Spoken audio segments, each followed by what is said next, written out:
Okay, it is getting time for the joining of the two parts. As I was saying earlier, got the snake skin. These are just the wires running to the back, the lighting, one light, and the light and some other things, servo connections for the servo connections for the elevator and rudder, and one servo connection for the brake. But anyway, a little run with snake skin, the rest will be just bare wire, although I do have a little piece left that I've loomed, so maybe I'll do something with that. But we are about to unite the pieces like that. So they bolt together with 6 bolts, and it will get bolted.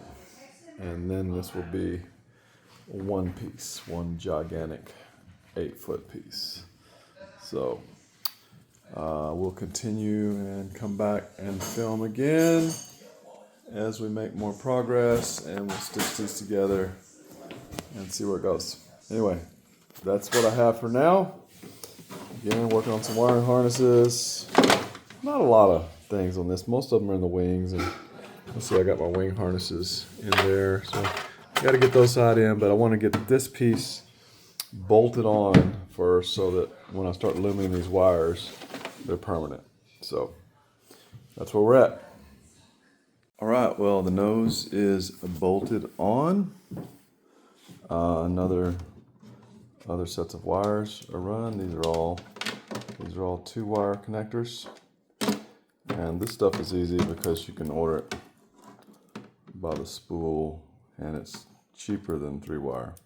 And then I need to get some of that shrink wrap because this doesn't work very well, but I needed to mark these 2 wires, brake and gear. The rest are lights, so who cares? We'll figure that out.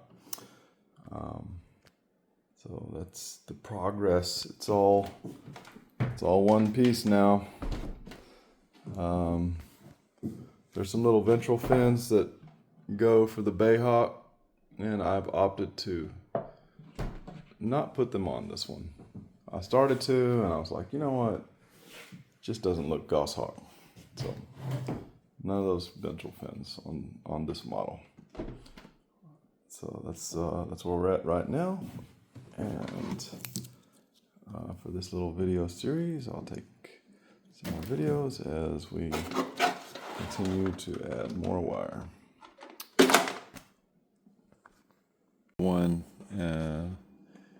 We're in build video 3, and I know I've been working on wiring, but I took a break from wiring tonight to do some other things in the fuel system. So this is the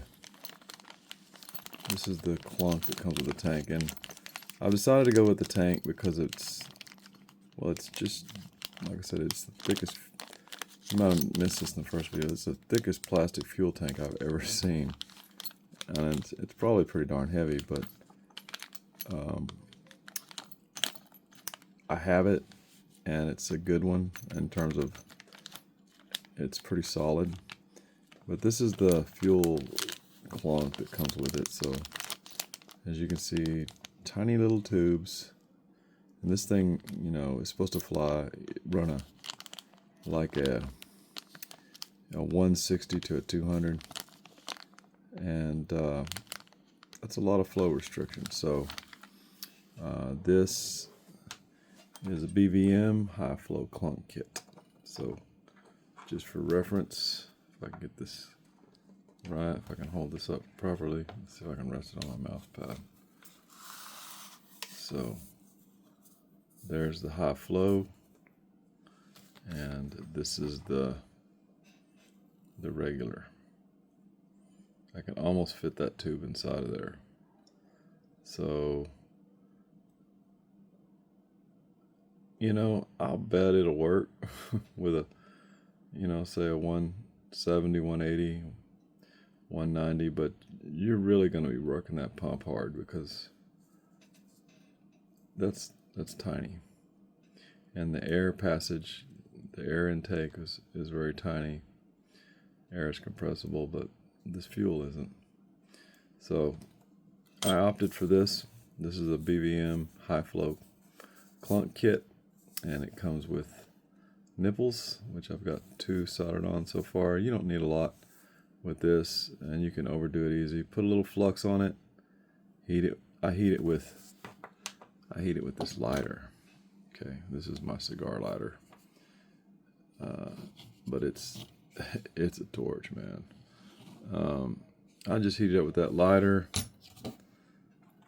First I put a little flux on it. That's just general soldering flux. They make better flux. This is actually water soluble. It's for plumbing. It works good enough. You heat it up, and like once it's hot, you just barely need to touch a corner. The solder will disseminate all through that thing, and then you need to let it cool down, or else you'll move it. See, it was a little hot, and I pushed it, and it scooted back a little further than I'd want to, but no big deal. And so I got in the kit, it's missing one. So I'm like, well, crap. But that's okay, because this will be like a mid pipe. I'll cut this down a little shorter. So this will be in the tank just to keep the line from folding back, and I'm gonna probably take about that much off of it, depending on how it sits in the tank, because I don't want it to be like, I want enough room to have flexibility on this end and enough room for the clunk to fall, and I think that's going to be a little long, so I'll probably, like I said, cut it down to somewhere around where that tape is. And then I'm going to put nipple on either side, right? And then I'll take one of the nipples and put it on the fuel suction side, and then I'll just take you can just take like a screwdriver. This is brass is soft. You can take a screwdriver and run it around there and just flare that hinge out just a little bit, and it'll give you enough, as long as you wire tie it, to keep it on there. But I have these, and they're easy to put on. Just don't get them too hot, and don't put too much solder, because then you make a huge ass mess. So just a little quick update. So again, you could use this stuff, you could, but this is better. That's better if you're going to do a plastic tank. This is, and I'm going to run a 190 on this T-45. So and I almost bought a Kevlar tank. The only thing that's been holding me back is A, just yet another thing to buy, and B, like I said, the tank on this thing is the heaviest tank I've ever. It's like the plastic is so thick and durable. I'm like, well, you know what? I want to use it. I did have to, on the nipple to the tank, I did have to ream it out just a little bit. I just took my Dremel and a round sandstone, and I went around, because it had a little lip and it wasn't quite setting down. And then I had to also ream out the outside a little bit. So the good thing about it is this cap sits down there tight. It will not allow you to overexpand, and what happens is a lot of the tanks you'll tighten this piece up, the rubber, and it'll put so much pressure on that plastic opening that it'll just pop apart. Not with this, because that opening, the tolerance between here and there is like pressed on fit, so I'm not too worried about that. So that's the way I'm going.